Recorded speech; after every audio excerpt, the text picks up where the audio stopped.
얘들아, 날 여기 놔둬. 난 걸을 수 없어. 러시아의 지속적인 폭격 아래 좁은 참호에 앉아있는 우크라이나 군인을 애원합니다.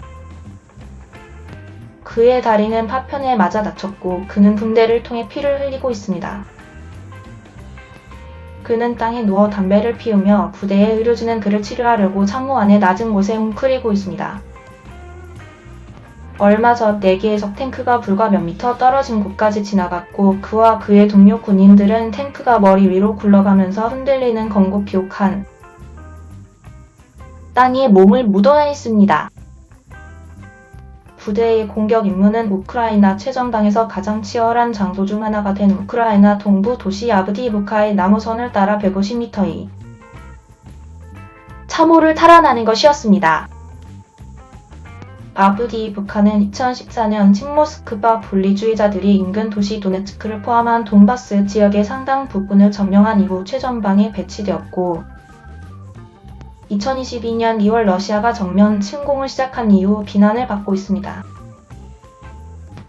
우크라이나와 러시아군은 지난 8년 동안 유세화된 요새로 간주합니다. 러시아군이 24시간 폭격을 가하고 마을을 포위하기 위해 배치된 군인과 장갑차의 파도와 함께 대규모 공격을 시작하면서 한 달 이상 치열한 전투와 격렬하게 전개되었습니다. 러시아군은 이 지역에 단단히 풀이 박힌 우크라이나군에 의해 격퇴되었습니다. 아브디이브카의 참호 안에 있는 그들 중 우크라이나 중대장 올레 센초프는 비난을 받으며 그의 부하들을 규합하고 있습니다. 47세의 센초프는 유명한 우크라이나 영화 제작자로 2014년 5년 동안 러시아에 의해 투옥되었고 현재는 우크라이나 지상군의 일부인 47 기계와 여당과 싸우고 있는 군인입니다. 그는 지금까지 바흐무트, 자포리지야 지역 그리고 현재 아브디이브카 등 전쟁에서 가장 치열한 전투를 벌였습니다. 10월 19일 그와 그의 동료 군인들은 헬멧과 바디 카메라로 5시간 동안의 전투를 촬영하여 전쟁의 잔인함과 참호의 공포를 보여주었습니다. 우리는 거의 한 번 숲을 얻으려 했습니다. 2개의 다른 공격 그룹과 함께 우리는 3개의 진지를 공격했습니다. 우리의 공격 그룹은 150m 너비의 참호를 보유해야 했습니다. 우리는 들어갔고 50m를 차지했고 그곳에 많은 적 부병들의 강한 저항이 있었기 때문에 더 이상 밀고 나갈 수 없었습니다. 라고 센소프는 CNN과의 드문 인터뷰에서 말했습니다. 센소프와 그의 부대가 나무 라인의 자리를 잡기 위해 싸울 때 2개의 러시아 여단이 그 지역을 통해 전진하기 시작했습니다. 그와 그의 부하들은 러시아 군대의 손가락질 움직임에 휘말려 사방에서 싸우는 것을 발견했습니다. 센소프와 그의 부대는 그들의 진지에서 몇 미터 이내를 지나가는 적 드론, 포병, 탱크로부터 지속적인 사격을 받았습니다. 우크라이나 군대가 찍은 드론 영상에는 4개의 러시아 탱크가 나무 라인에 사격하는 것이 찍혔고 그곳에서 3개의 우크라이나 공격 그룹이 자리를 잡고 있었습니다. 그룹의 중간에 있는 센소프의 부대는 유일하게 면했습니다. 내가 수행한 모든 작전 중에서 우리가 임무를 완수하지 못한 것은 이번이 처음이었습니다. 라고 센초프는 말했습니다. 센초프를 포함하여 그의 팀에서 3명의 낭자가 부상을 입었습니다. 비디오에서 구급대원이 그녀의 다친 동료들에게 가슴 봉인과 붕대를 착용시키기 위해 빠르게 일하는 것을 볼 수 있습니다. 우리는 진지를 유지할 수 없었기 때문에 그곳에서 쫓겨났습니다. 그래서 우리는 후퇴했습니다. 우리 그룹은 부상을 입고 철수했지만 살아남았습니다. 그러나 동시에 공격했던 다른 2 그룹은 거의 완전히 파괴되었습니다. 라고 그는 말했습니다. 아브디이브카에 대한 공격은 우크라이나의 반격이 처음에 예상했던 것보다 훨씬 더 느리게 계속되는 가운데 전선이 비교적 정적인 상태로 남아있는 가운데 발생했습니다.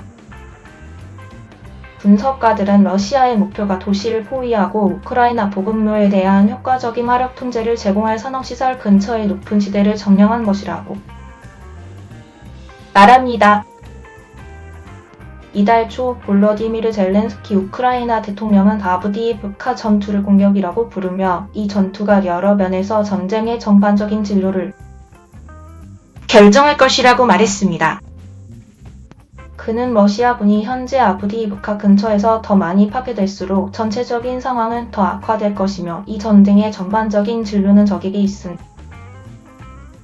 것입니다. 라고 말했습니다.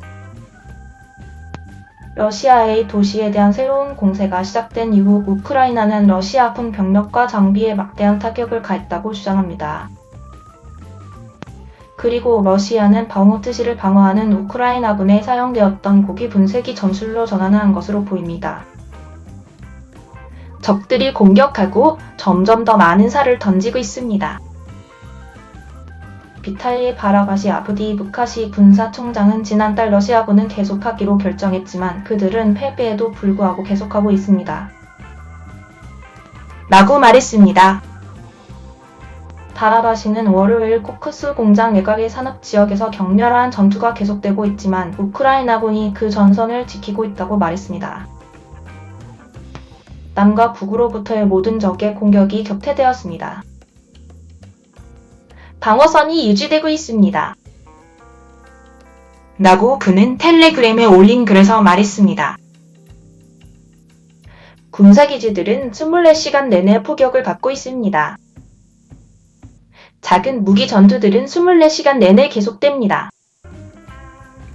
그러나 칠러시아 블로거들은 모스크바군이 이 산업지역에서 약간의 이득을 얻었다고 주장합니다.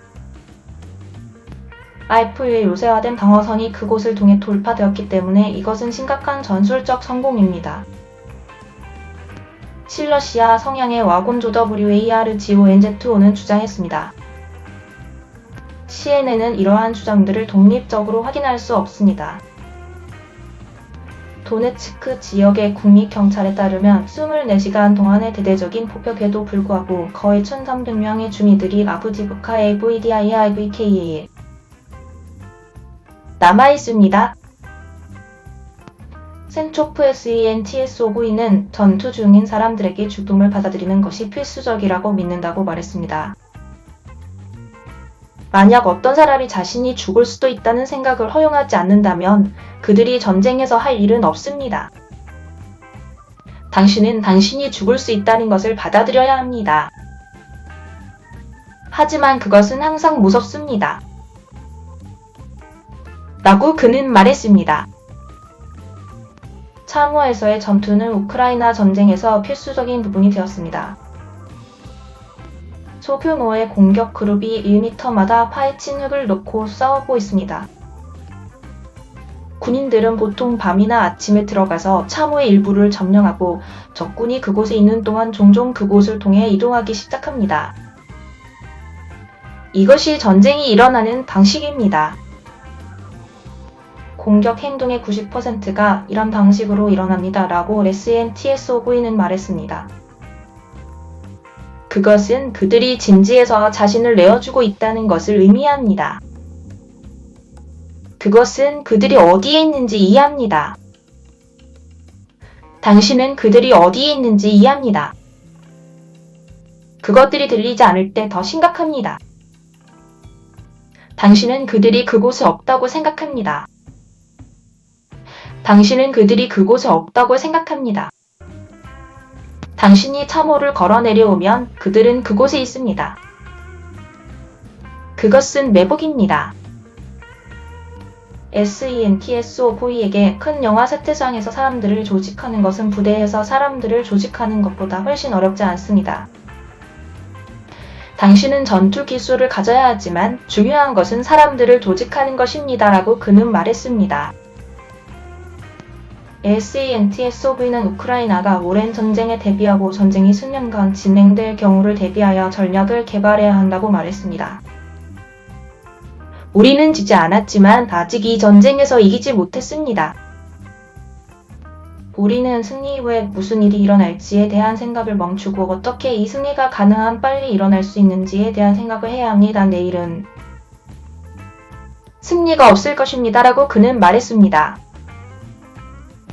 단지 1살의 막내를 가진 내 아이의 아버지는 그는 그의 나라의 생존권을 위해 계속 싸워야 한다고 말했습니다.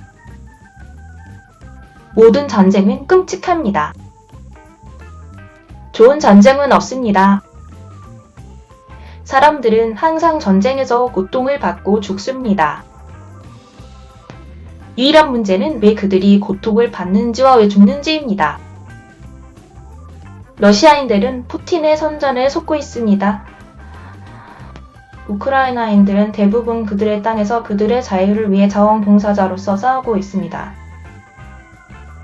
라고 그는 말했습니다.